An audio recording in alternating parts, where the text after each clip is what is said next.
Bonjour à tous. Dans cette vidéo, je vous présenterai un personnage qui a marqué l'histoire de la femme.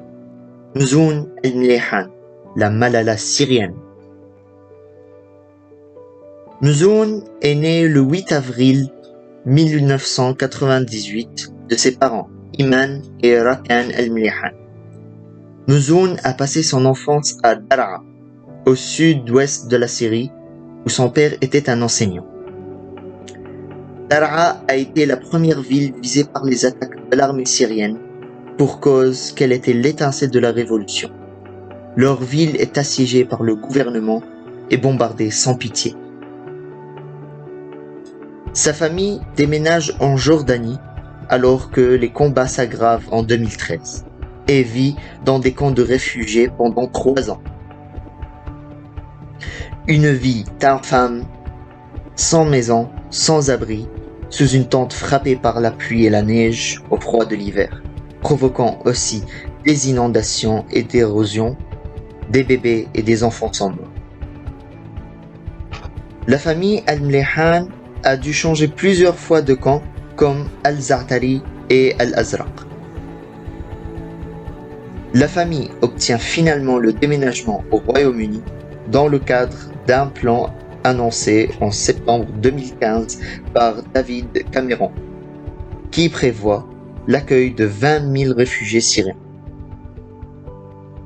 La famille s'installe à Newcastle 2 mois et demi plus tard, étant parmi les premiers réfugiés syriens admis au Royaume-Uni. Les enfants Al-Mleihan sont inscrits dans une école locale. Mzoun Al-Mleihan est une des 9 enfants réfugiés accueillis à l'école Kenton à Newcastle. Mzoun s'engage à défendre l'éducation des filles quand elle apprit que la moitié des 40 filles de sa classe dans son ancien campement Al-Za'atari abandonnent l'école pour se marier. Le mariage des enfants, qui n'était pourtant pas particulièrement fréquent en Syrie, augmente de façon spectaculaire avec la guerre et la pauvreté causant des familles.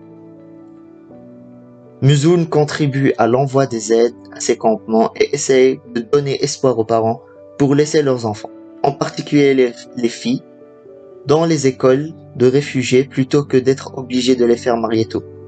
Elle tente également de convaincre les enfants de rester à l'école.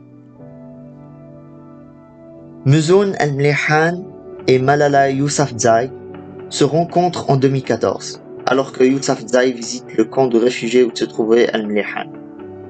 Mzoun est invité à la cérémonie où Yousafzai reçoit le prix Nobel de la paix.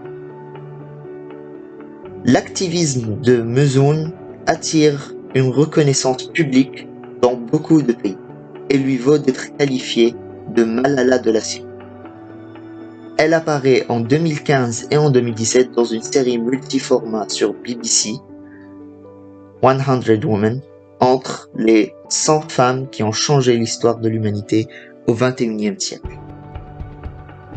Et c'est ainsi, en 2017, Mzoun Al-Mleihan est nommée ambassadrice de l'UNICEF à seulement 19 ans. Un rôle mondial et une femme héroïne qui sera sûrement marquée dans l'histoire des droits des femmes et une icône de l'activisme. Merci pour votre attention.